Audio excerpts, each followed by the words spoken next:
캐시의 10월 친구 집 잠자리는 갑작스러운 실종으로 끝났다. 2년이 지난 후에야 수사관들은 그동안 아무도 알아차리지 못했던 끔찍한 진실을 밝혀냈다. 바로 2019년 10월 14일 저녁에 세부 사항들이 사건의 해결로 이어졌고, 이는 사건에 대한 인식을 완전히 바꿔놓았다. 2019년 10월 14일, 시계는 자정을 10분 지났다. 노스캐롤라이나주 잭슨 카운티의 작은 마을 쿠올라에서 9살 캐시 아울이 갑자기 사라졌다. 그녀를 마지막으로 본 곳은 친구 S 가족의 집 침실이었다.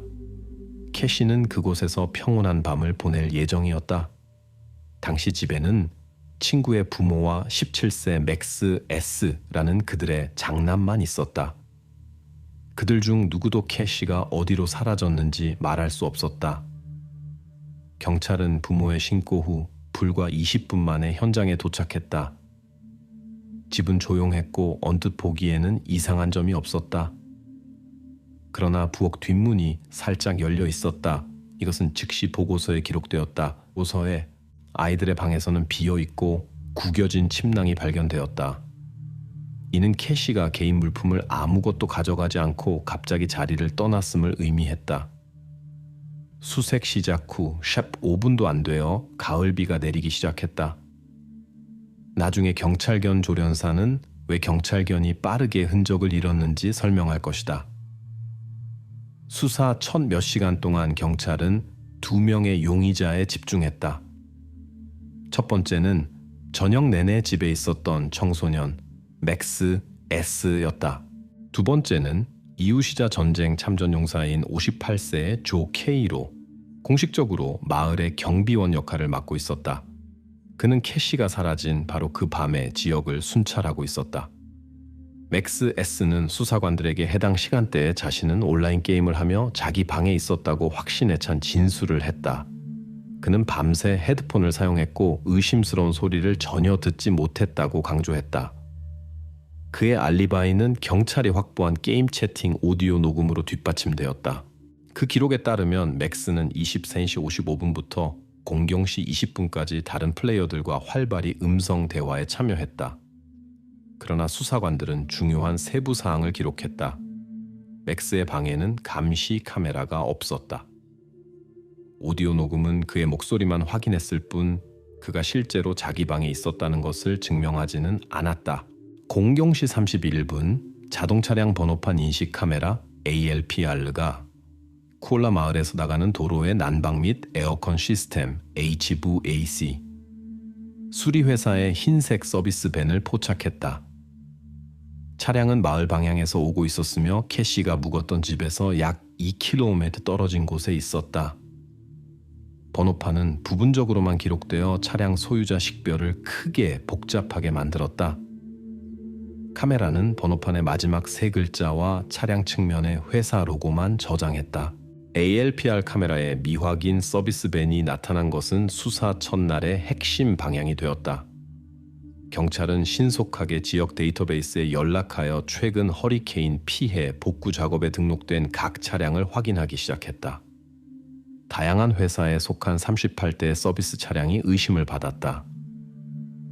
수사관들이 각 운전자의 신문과 알리바이 확인을 시작하는 동안 캐시 R의 실종에 관한 중심 미스터리는 새로운 사실과 질문들로 더욱 복잡해지기 시작했다. 수사를 즉시 당혹스럽게 한 핵심 문제는 부엌 뒷문에서 불과 몇 걸음 떨어진 곳에 있던 17세 맥스가 왜 문이 닫히는 소리나 이웃개 짖는 소리도 듣지 못했는지였다.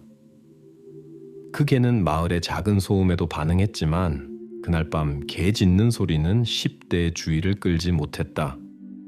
디콧 음성 채팅의 오디오 로그를 다시 확인한 결과 주목할 만한 순간이 밝혀졌다. 캐시가 사라진 때와 거의 동시에 경영시 09분5경 맥스는 나중에 사건 기록에 포함된 문구를 말했다. 오늘 집은 연간실처럼 조용해. 수사는 즉시 이 시간대에 이상한 일치를 기록했다. 10대는 아무것도 특이한 점을 알아차리지 못한 것처럼 보였지만 캐시는 바로 그 시간에 이미 잠자리에 없었다. 수사관들은 게임 채팅 중 만들어진 오디오 녹음의 기술적 세부 사항을 깊이 파고들었다. 공식 보고서는 맥스가 실제로 온라인에 있었다는 것을 확인했지만 중요한 뉘앙스를 지적했다. 23시 55분부터 00시 20분까지의 세션 동안 10대의 마이크가 여러 번 음소거되었다. 이 침묵의 기간은 불규칙했다. 때로는 몇 초에 불과했고 때로는 1분 이상 지속되었다. 경찰 전문가들은 이 상황에 대해 두 가지 가능한 해석을 제시했다. 첫 번째 버전, 맥스는 짧은 시간 동안 방을 떠났을 수 있으며 아마도 침실에서 나가서 채팅의 다른 참가자들에게 발각되지 않고 돌아왔을 것이다. 두 번째 버전, 10대는 단순히 컴퓨터 앞에 머물면서 마이크를 끄거나 녹음이 되지 않는 디스코드이 다른 채널로 전환했을 수 있다. 이러한 세부 사항은 어느 버전도 명확하게 확인하지 않았으며 수사는 두 가지 동등한 해석 앞에서 멈추게 되었다. 캐시가 사라진 지 이틀 후 수사관은 맥스의 신발을 압수하는 영장을 받았다. 전문가들은 즉시 10대의 운동화를 범죄 감식으로 보냈다. 검사는 빠르게 첫 결과를 제공했다. 밑창에서 이웃마당의 토양 밑의 입자가 발견되었다. 이는 유망해 보였지만 곧 범죄 과학자들은 이러한 증거가 이 사건에 고유하지 않다고 확인했다. 쿠올라 마을의 부지는 명확한 경계로 구분되지 않았고 사실상 공유되었기 때문에 이웃의 마당에서 나온 토양이 있다고 해서 10대가 실종에 관련되었다는 것을 확실히 나타낼 수 없었다. 그럼에도 불구하고 전문가들은 가능한 외부 포함물을 최종적으로 배제하기 위해 토양 샘플에 대한 추가 검사를 실시하기로 결정했다. 이 검사는 뜻밖의 발견을 가져왔다. 맥스의 신발 밑에서 나온 토양을 면밀히 조사한 결과 연구소가 HbAc46으로 식별한 기술 오일의 존재가 밝혀졌다. 이 물질은 특별했고 마을 주민들의 가정이나 정원 환경에서는 결코 사용되지 않았다. HbAc46 유형의 오일은 난방 시스템과 에어컨을 수리하는 서비스 회사에서만 독점적으로 사용되었다. 공식 결론에는 이러한 오일이 일반적으로 전문 서비스 장비 및 특수 목적 차량과 관련이 있다고 명확하게 명시되었다. 샘플의 오일량과 농도는 매우 적어 맥스를 차량이나 캐시가 사라진 가능한 장소와 직접 연결하기에는 충분하지 않았다. 그럼에도 불구하고 HbAc46 오일이 있다는 사실 자체가 수사의 새로운 방향을 여는 원칙적으로 중요한 단서가 되었다. 형사들은 즉시 잭슨 카운티의 모든 회사들 중 이 기술 물질을 사용하는 곳을 확인했다. 수사 보고서에는 특별히 강조되었다. 그 중에서도 특히 한 특정 계약 업체, 블루리치 HVAC가 두드러졌다. 이 회사의 서비스 차량들은 최근의 허리케인 피해를 복구하면서 쿠올라 마을에 정기적으로 나타났다. 이 단계에서 수사는 블루리치 HVAC 회사의 운전자, 직원 및 전체 차량 확인으로 완전히 전환되었다. 수사 초기부터 캐시가 묵었던 S 가족이 중요한 세부 사항을 숨기고 있을 수 있다는 의혹이 있었다. 메디슨 S의 부모의 공식 진술은 건조하고 짧았다. 아무것도 듣지 못했고 깊게 잠들었다. 그러나 조사 과정에서 부모가 언급하기를 꺼린 이상한 에피소드가 드러났다.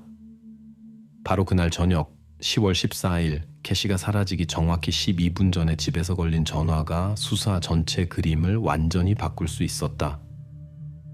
FBI는 캐시가 사라진 지 몇 달 후 서비스 제공업체가 보관한 S가족의 가정용 VoIP 전화 기록 보관소를 조사했다. 이 데이터는 처음에는 카운티 보안관에게 접근할 수 없었으며 연방 수사 과정에서 드러났다. 통화 기록에 따르면 캐시가 사라지기 몇 분 전인 24시 58분에 S 가족의 집 전화번호에서 마을에서 12km 떨어진 곳에 위치한 HbAc 회사의 서비스 부서로 발신 전화가 걸렸다. 사라진 다음 날 부모가 제공한 공식 진술에는 이 전화에 대한 언급이 전혀 없었다. 수사관들은 즉시 메디슨의 어머니인 수잔 S를 재신문에 소환했다. 전화 통화 사실이 제시되었을 때 그녀는 당황한 듯 보였고 잠시 침묵했다가 전화는 우연히 걸렸다고 주장했다. 전화기가 손에 있었고 그녀가 실수로 다이얼 버튼을 눌렀다는 것이다. 수자는 통화를 알아차리자마자 대화를 시작하지 않고 즉시 끊었다고 강조했다. 그러나 서비스 제공업체의 확인은 완전히 다른 데이터를 기록했다. 대화 시간은 정확히 4분 2초였다. 이는 단순한 화면 터치가 아니라 온전한 대화였으며 가족의 어머니는 어떤 이유로 수사에서 이 사실을 숨기기로 선택했다. 수사관들은 어머니의 말과 서비스 제공업체 보관소에 보존된 공식 통화 기록 사이에 명백한 불일치를 기록했다. 이 전화의 이유를 파악하기 위한 시도로 수사관들은 수잔 S와 H4AC 회사 직원들 간의 개인적인 연락을 확인하기 시작했다. 가능한 버전 중에는 메디슨의 어머니가 수리 회사에서 일하는 기술자 중 한 명과의 개인적인 관계를 숨기고 있을 수 있다는 것도 있었다. 가족의 전화 연락처와 소셜 미디어 확인 결과 수잔과 회사 직원 중 한 명 사이에 정기적인 통신이 있다는 것이 밝혀졌지만 수사는 그들의 통신의 개인적 특성을 확인할 수 없었다. 이 버전은 매력적이고 논리적으로 보였지만 메디슨의 어머니와 기술자 사이에 숨겨진 로맨스가 있다는 직접적인 증거는 얻지 못했다. 이 버전은 일시적으로 보류되었지만 사건의 비공개 자료에는 계속 언급되었으며 끝까지 확인되지 않은 상태로 남아 있었다. FBI는 서비스 제공업체로부터 통화 기록 원본을 가져와 기술 전문가의 도움으로 복호화했다. 오디오는 심하게 손상되었고 대화의 대부분은 이해할 수 없었다. 그러나 마지막 문구는 수사의 특별한 주목을 받았다. 아직 신원을 확인할 수 없는 알 수 없는 상대방이 분명하게 말했다. 자정 이후에만 올 수 있어. 이 말 후에 연결이 끊겼다. 목소리, 말투 및 정확한 신원은 아직 수사에 알려지지 않았다. 이 문구는 사건의 중요한 부분이 되었다. 이제 수사관들은 S 가족의 집에 정확히 캐시의 실종과 직접적으로 관련된 시간대에 누군가가 오려고 한다는 증거를 확보했다. 연방 요원들은 통화의 연대기를 상세히 복원했다. 통화는 23시 58분에 시작하여 00시 02분에 끝났으며 캐시의 실종이 기록되기 불과 8분 전이었다. 이 발견으로 인해 맥스의 신발에서 오일이 발견된 후 시작된 블루 리지 HVAC 회사의 운전자와 직원 확인이 특히 중요해졌다. 이제 수사는 그날 밤 사건 현장 근처의 카메라에 기록된 회사의 포드 트랜시트 서비스 밴을 운전한 사람이 누구인지, 그리고 이 사람이 S 가족과 어떤 관계가 있는지 밝혀내야 했다. 수사가 속도를 잃고 블루리지 HVAC 회사 직원 확인이 지연되고 있을 때 사건에 갑자기 새로운 증인이 나타났다. 도로 작업자인 후안 D는 경찰에게 밤에 숲 근처에서 약 01시 05분경에 멈춘 흰색 밴을 보았다고 진술했다. 처음에는 이 이야기가 조심스러운 관심을 끌었지만 곧 그의 증언이 전체 수사에 상당한 영향을 미칠 수 있다는 것이 분명해졌다. 처음에 형사들은 후안 D의 말을 조심스럽게 받아들였다. 시간이 지난 후에 목격자의 기억은 종종 왜곡되기 때문이다. 그러나 후안은 경찰에게 구체적인 증거를 제시했다. 도로 포장 작업 중 매일 밤 회사 지시에 따라 작성한 교대 작업 일지였다. 이 문서에서 후안은 01시 05분에 의심스러운 차량이 멈춘 도로 콘의 설치 좌표를 정확히 표시했다. 좌표를 확인한 결과 언급된 콘은 숲 경계 근처의 밴 정차 장소에서 불과 14m 떨어진 곳에 있었다. 일지 기록은 후안의 증언을 신뢰하기 위해 수사관들에게 필요한 바로 그 문서적 확인이 되었다. 첫 번째 신문에서 후안 D는 도로변에 접근해 정차한 오래된 흰색 다찌를 보았다고 확신에 찬 진술을 했다. 형사들은 그의 증언을 기록하고 즉시 쿠올라 마을 지역에 설치된 자동도로 카메라 ALPR의 데이터와 비교했다. 여기서 첫 번째 심각한 불일치가 발생했다. 밤 경영시 31분에 흰색 밴을 기록한 카메라는 이를 HEAC 회사에 속한 Ford Transit로 인식했다. 반면 증인은 자정 이후 1시간이 지난 후 그가 본 차량이 정확히 다찌였다고 계속 주장했다. 수사관들은 이러한 명백한 모순을 기록했다. 후안에게 세부 사항을 반복해서 물었지만 그는 자신의 진술을 고수했다. 나는 분명히 다찌를 봤어. 오래된 밴이었고 분명히 포트가 아니었어. 이 모순은 그의 증언의 신뢰성에 의문을 제기하는 것처럼 보였지만 경찰은 아무리 사소해 보이더라도 모든 세부 사항을 확인해야 했다. 후안의 증언에 대한 의심에도 불구하고 수사관들은 이 버전을 철저히 확인했다. 그들은 잭슨 카운티와 노스캐롤라이나의 인근 지역에 등록된 모든 오래된 흰색 다찌의 소유자를 확인하는데 일주일 이상을 소비했다. 범죄 과학자들은 각 차량을 철저히 조사하고 모든 소유자를 신문하고 캐시가 사라진 밤에 각 운전자의 알리바이를 확인했다. 확인 결과 다찌 소유자 중 누구도 사건에 관련되지 않았다는 것이 최종적으로 확인되었다. 확인 결과는 깨끗했고 어떤 의심도 확인되지 않았다. 후안의 증언에 기반한 버전은 잘못된 것으로 보였고 단지 수사를 지연시켰을 뿐이다. 수사관들이 후안의 증언을 보류하려고 할 때 사건에 예상치 못한 명확화가 나타났다. FBI 기술연구소는 마을 근처에서 공경시 31분에 얻은 ALPR 카메라의 이미지를 확대했다. 화면에는 다찌가 아닌 포어드의 엠블럼이 분명하게 보였다. 형사들은 증인이 단순히 차량 브랜드를 혼동했을 수 있다고 이해했다. 후안을 신문한 수사관은 보고서에 특별히 언급했다. 목격자는 가시성 조건 때문에 실수했을 가능성이 높다. 늦은 밤, 가랑비, 그에게 직접 비추는 헤드라이트. 이제 브랜드의 혼동은 설명 가능해 보였지만 불필요한 지연을 수사에 가져왔다. 그러나 중요한 것은 다른 것이었다. 지정된 시간에 숲 근처에 흰색 밴이 나타났다는 사실 자체는 확인되었고 이 세부 사항은 캐시가 사라진 밤의 연대기에 부합했다. 이제 수사관들은 다찌 방향을 최종적으로 닫고 수사의 원래 버전으로 돌아가기로 결정했다. 경찰의 주의는 다시 완전히 Ford Transit, 블루리지 HVAC 회사 차량으로 전환되었다. 이 밴은 여전히 캐시가 사라진 밤의 모든 상황을 연결하는 유일한 확실한 단서였다. 수사는 다시 회사의 서비스 차량 목록으로 돌아가 그날 밤 포드 트랜시트를 운전했을 수 있는 각 직원을 확인하기 시작했다. 수사관들이 다시 포드 트랜시트 서비스 차량 확인에 집중하는 동안 새로운 이상한 점이 나타났다. 왜 캐시가 사라진 밤에 블루 리지 HVAC 회사가 기술자 로건 M의 회사 태블릿을 원격으로 끄게 되었을까? 태블릿은 직원의 위치를 지속적으로 기록하는 회사의 중요한 도구였지만 바로 그날 밤 알 수 없는 이유로 일반 모니터링 시스템에서 연결이 끊겼다. HVAC 회사의 기술 전문가들은 연방 요원들에게 로건 M의 회사 태블릿이 캐시가 사라진 밤에 서버와의 연결을 잃었다는 보고서를 준비했다. 문서에는 명확한 시간대가 명시되어 있었다. 24시 48분부터 02시 20분까지 장치가 신호를 전송하지 않았다.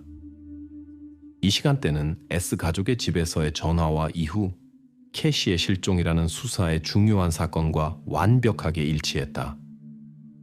수사에 있어 이러한 사실은 단순한 우연이 될 수 없었다. 첫 번째 연방 수사관들의 신문에서 로건 M카는 침착하고 자신감 있게 보였다. 그는 태블릿 연결 해제를 단순한 건망증으로 설명했다. 충전기를 집에 두고 왔고 작업 중에 태블릿이 방전되었다고 주장했다. 그러나 FBI의 기술 전문가들은 즉시 그의 진술에서 심각한 불일치를 발견했다. 그들은 태블릿에 블루투스 캐스트 로그를 요청했고 장치가 짧은 시간 동안 약 00시경에 S 가족집의 무선 네트워크에 연결되었다는 것을 발견했다. 이는 태블리시 마을에 도착하기 훨씬 전에 완전히 방전되었다고 주장한 로건의 말과 모순되었다. 진술의 불일치로 인해 수사는 회사 기술자의 신원에 새롭게 주목하게 되었다. FBI 수사관들은 사건 당일 밤 로건의 움직임에 대한 정확한 데이터를 빠르게 얻으려고 했다. 이를 위해 그들은 그의 개인 전화에 GPS 추적을 요청했다. 그러나 로건이 AGPS, Assisted GPS, 모듈이 장착되지 않은 구형 모바일 장치를 사용하고 있다는 것이 밝혀졌다. 이 사실은 분석가들의 작업을 크게 복잡하게 만들었고 수사를 거의 막다른 골목으로 몰아넣었다. 로건의 전화는 그날 밤 동안 그의 정확한 위치에 대한 디지털 흔적을 남기지 않았기 때문이다.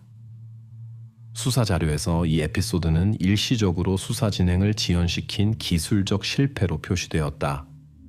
그러나 FBI KST 부서의 연방 분석가들은 달성한 것에 멈추지 않았다. 완전한 GPS 신호가 없음에도 불구하고 그들은 사건 당일 밤 로건 에미의 움직임에 적어도 대략적인 그림을 복원하기 위해 셀룰러 타워에 의한 마이크로 삼각 측량 기술을 사용했다. 일주일간의 집중적인 작업 끝에 분석가들은 결과를 제시했다. 보고서에 따르면 로건의 전화는 캐시의 실종이 기록된 순간인 정확히 0시 10분에 쿠올라 마을 근처에 위치한 셀룰러 타워의 영역에 등록되었다. 따라서 태블릿이 꺼져 있었고 자신은 다른 곳에 있었다는 그의 말에도 불구하고 연방 감정은 로건이 지정된 시간대에 실종 지역에 있었다는 것을 명확하게 보여주었다. CAST로부터 분석 결과를 받은 후 연방 수사는 결정적인 조치를 취했다. 로건 MI 사용한 포드 트랜짓 서비스 차량 압수 영장이 즉시 발부되었다. 압수 작업은 가능한 증거의 손실을 방지하기 위해 최소한의 공개로 신속하게 준비되었다. 이제 수사는 로건이 그날 밤 사건에 관련되었다는 추가 확인 또는 반박을 얻기 위해 차량을 모든 세부 사항에서 조사해야 했다. 연방 요원들이 로건 MI 사용한 포드 트랜짓 밴을 압수한 후 수사관들은 새로운 수수께끼에 직면했다. 블루리지 HVAC 회사는 겉으로 보기에는 모범적이고 신뢰할 수 있는 것처럼 보였지만 어떤 이유에서인지 10월 14일 저녁에 BR4 번호 밴의 출발을 공식 일지에 기록하지 않았다. 회사의 회계부는 한 가지를 주장했고 물류는 완전히 다른 것을 주장했으며 이 불일치는 즉시 연방 수사관들의 주의를 끌었다. 회사의 모든 서비스 일지 확인은 빠르게 첫 번째 결과를 제공했다. 교대 일지를 조사하는 과정에서 수사관들은 분명한 위조의 징후를 발견했다. 10월 14일 저녁과 관련된 일지 페이지는 화이트 수정액으로 조심스럽게 수정된 후 위에 새로운 데이터가 작성되었다. 얼핏 보기에 수정은 거의 눈에 띄지 않았지만 특수 자외선 스캐너 FBI를 사용한 상세한 검사는 원래 기록을 명확하게 드러냈다. 벤 BR 소웨이, 이임시 10분 출발, 운전자 LM. 이제 수사는 로건 MI 실제로 그날 밤 서비스 차량으로 출발했다는 공식 확인을 얻었으며 이는 그날 밤 출발이 없었다는 회사의 초기 공식 버전과 완전히 모순되었다. 블루리지 HVAC 회사의 이사인 마크 에반스는 설명을 위해 소환되었다. 대화 과정에서 그는 즉시 발생한 일을 배차원의 일반적인 실수라고 불렀다. 그러나 이 버전은 확인되고 즉시 무너졌다. 연방 수사관들은 이사가 언급한 바로 그 배차원이 캐시가 사라진 지 일주일 만에 해고되었다는 것을 발견했다. 직원 해고 문서는 의심스러울 정도로 급하고 표면적으로 보였다. 이사의 버전은 일지 혼란의 진짜 이유를 숨기려는 시도처럼 보이기 시작했다. 이러한 거짓말의 쌓임은 연방 수사관들에게 회사 경영진의 진실성을 의심하고 수사에 완전히 새로운 방향을 설정할 근거를 제공했다. 이 시점에서 수사의 초점은 일시적으로 회사 이사인 마크 에반스 자신에게 옮겨졌다. 연방 수사관들은 그가 어떤 개인적 또는 직업적 동기로 캐시의 실종과 관련된 사실을 의도적으로 숨기고 있을 수 있다고 생각하기 시작했다. 그들은 회사의 재무보고서, 에반스의 개인 서신 및 그의 연락처를 확인했지만 그에 대한 구체적인 증거는 발견되지 않았다. 의심은 확인되지 않았지만 이사는 여전히 주목받고 있었으며 이 모든 수사 노선은 아직 가시적인 결과를 가져오지 않았다. 상황은 에반스 이사가 새로운 중요한 증거, 보험회사의 공식 서신을 자발적으로 수사관들에게 제공했을 때 바뀌었다. 편지에는 캐시가 사라지기 하루 전인 10월 13일 블루리지 HMVAC 회사가 공장 결함이 있는 고장난 열교환기를 공식적으로 폐기했다고 보고되었다. 폐기는 특별한 창고에서 이루어져야 했고 장치는 공식적으로 파괴된 것으로 간주되었다. 그러나 FBI 요원들이 보험회사 데이터를 확인했을 때 그들은 이상한 세부 사항을 발견했다. 열교 환기가 있었던 것으로 추정되는 컨테이너의 GPS 마커가 10월 14일 새벽 01시 17분에 활성화되었다.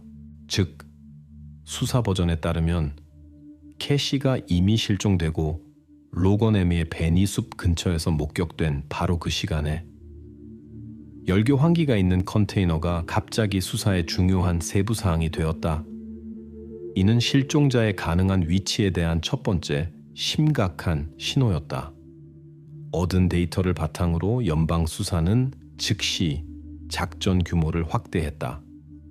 블루리지 HEVAC 회사의 모든 창고 시설과 컨테이너에 대한 상세한 수색을 위한 새로운 영장이 발부되었다.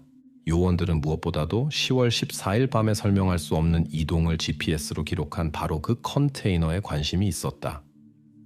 이제 캐시 실종의 수수께끼가 정직과 신뢰의 모범으로 보였던 회사의 서비스 창고와 잠긴 컨테이너 사이에 숨겨져 있을 수 있다는 것이 분명해졌다. 연방 요원들이 로건의 밴을 철저히 조사하고 압수한 후 수사는 작고 거의 눈에 띄지 않는 세부 사항 덕분에 결말에 가까워졌다. 차량의 화물칸에서 발견된 플라스틱 팔레트에서 범죄 과학자들은 출처를 알 수 없는, 거의 구분할 수 없는 갈색 흔적을 발견했다.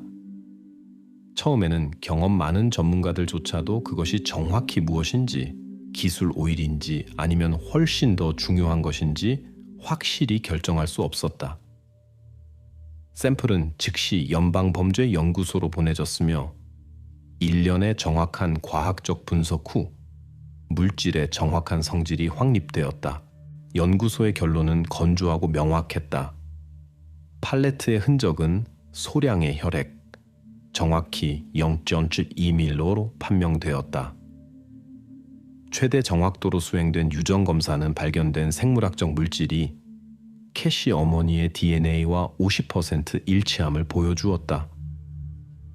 이 과학적 사실은 연구소의 공식 문서에 기록되었으며 모든 감정이나 추측을 완전히 배제했다. 팔레트는 로건이 실종에 관련되었을 가능성을 직접적으로 가리키는 첫 번째 확실한 증거가 되었다. 검사 결과가 발표된 후 로건의 법률팀은 즉시 그 중요성에 이의를 제기하려고 시도했다.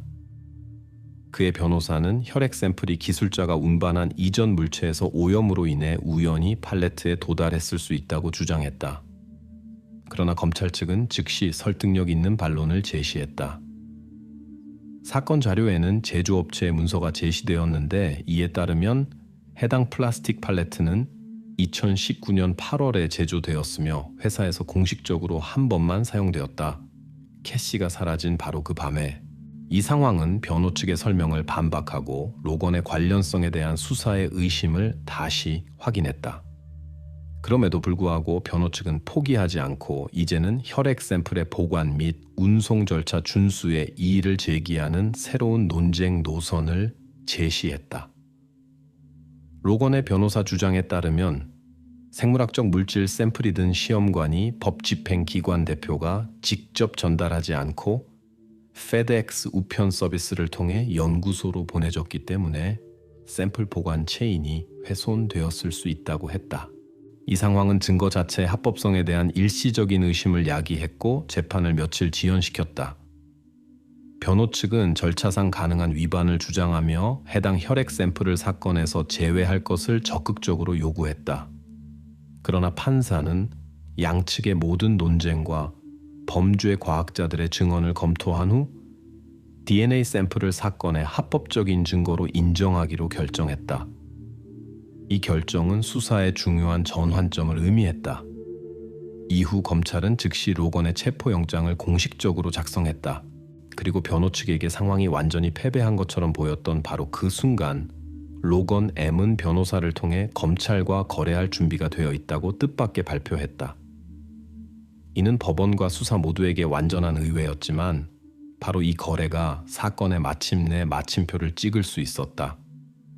수사관들은 즉시 변호사와 검찰 대표가 참석한 가운데 로건의 공식 신문을 준비했다.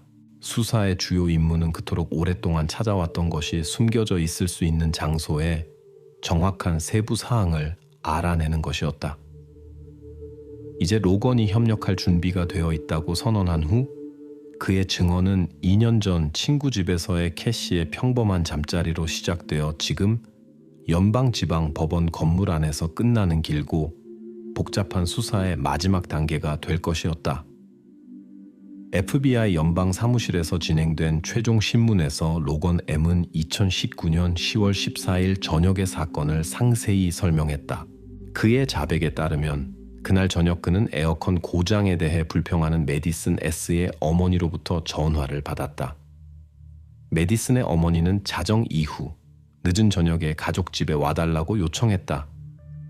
이 시간에 그녀는 다른 거주자들을 방해하지 않고 기술자를 몰래 들여보낼 수 있었기 때문이다.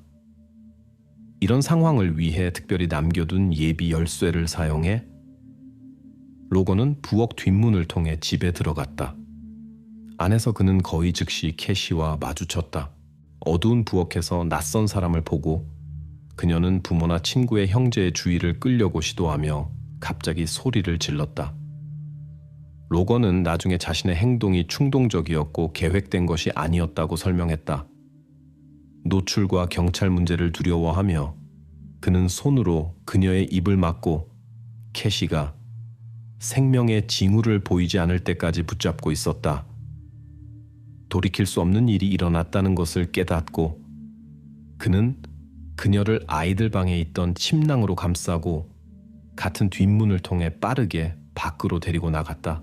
유해를 서비스 차량에 실은 후 그는 개인적으로 알고 있던 경비원 조 K와의 만남을 피하기 위해 즉시 쿠올라 마을 지역을 떠났다. 그 후 그는 영토에 익숙하고 야간 인력이 없다는 것을 이용하여 유해를 블루 리지 HVAC 회사 창고로 가져갔다. 유해는 이전의 폐기를 위해 보내질 예정이었던 결함 있는 열교 환기가 있는 컨테이너에 보관되었다. 공식 자백 후 수사의 전체 그림이 명확해졌다. 24시 58분에 발생한 S. 가족 어머니의 전화 통화는 로건이 밤에 집에 나타난 초기 이유를 확인했다. 00시 31분에 자동 번호판 인식 카메라 ALPR의 기록은 그의 서비스 포트란시티 경로를 확인했다. 맥스 S의 신발에서 HVAC 406 오일 입자의 발견은 로건이 밴을 주차한 입구 근처 지역에서 우연히 옮겨진 것으로 밝혀졌다. 01시 17분에 활성화된 회사 컨테이너의 GPS 마커는 유해가 숨겨진 장소를 직접 가리켰다.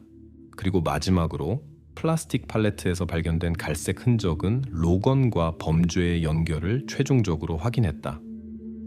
혈액의 실험실 분석은 생물학적 물질이 캐시 어머니의 DNA와 50% 일치함을 보여주었다.